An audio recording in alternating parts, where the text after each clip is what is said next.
Oi pessoal, tudo bem? Eu sou a professora Fabiola e a gente vai estar dando início aos nossos estudos da etapa 2 de Química. A gente vai estar conversando hoje sobre concentração comum. Vocês não precisam se assustar com as fórmulas que a gente vai estar vendo ao longo dessa etapa, certo?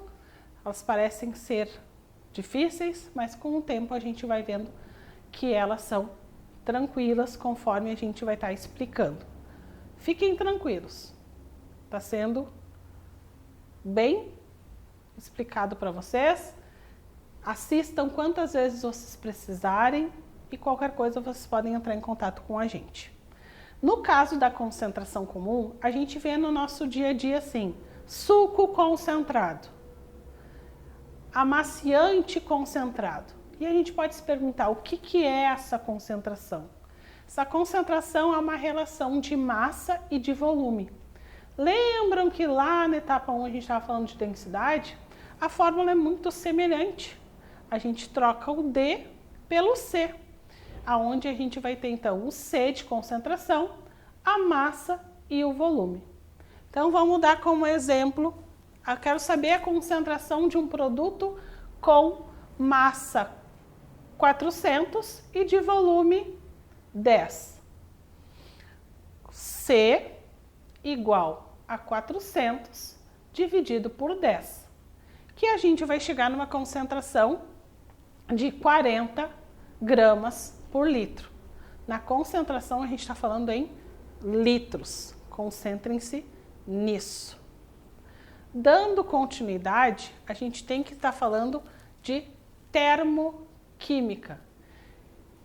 O que é a termoquímica? São as reações químicas que acontecem durante o nosso dia a dia, que envolve calor, que envolve reações, que envolve processos. E a gente vai ter na termoquímica algumas situações que lá na apostila de vocês vão ter várias figurinhas. Nesse caso aqui, eu coloquei apenas duas, da panela fervendo, né, com água, e uma vela acesa, aonde a gente consegue perceber o calor gerado, esse calor que é transferido para os materiais envolvidos. Lembrem-se que o calor é essa transferência de energia. E que nos cálculos químicos a gente vai estar falando em quilocalorias ou kJ, quilojoules.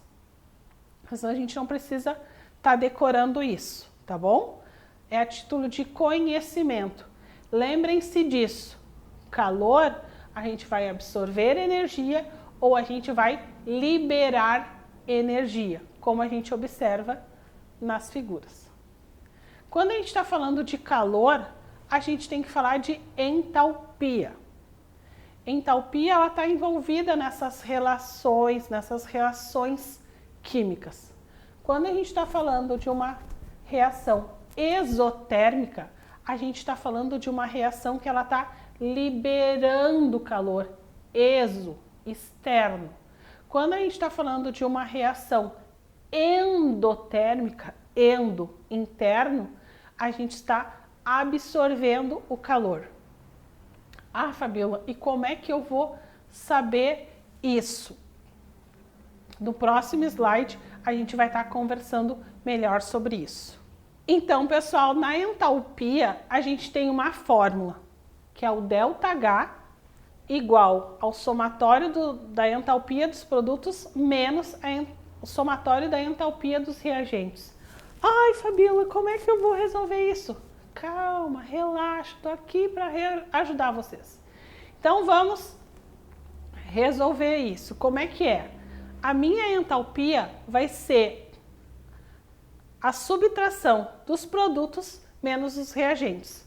No próximo slide, a gente vai conseguir ver um cálculo que explica isso. Aonde a gente tem esse gráfico e tem esse cálculo. Lembrem-se que tem um menos já na fórmula. Então a gente tem que cuidar esse menos. Olhem lá o desenvolvimento do cálculo.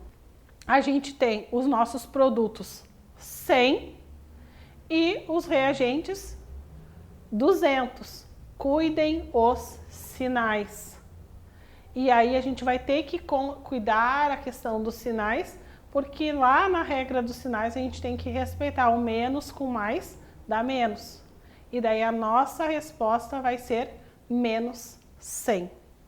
E a partir do nosso resultado, a gente vai conseguir identificar se ela é uma reação exotérmica ou uma reação endotérmica. Atentem-se a isso e no próximo slide a gente dá continuidade. Até a próxima, bons estudos!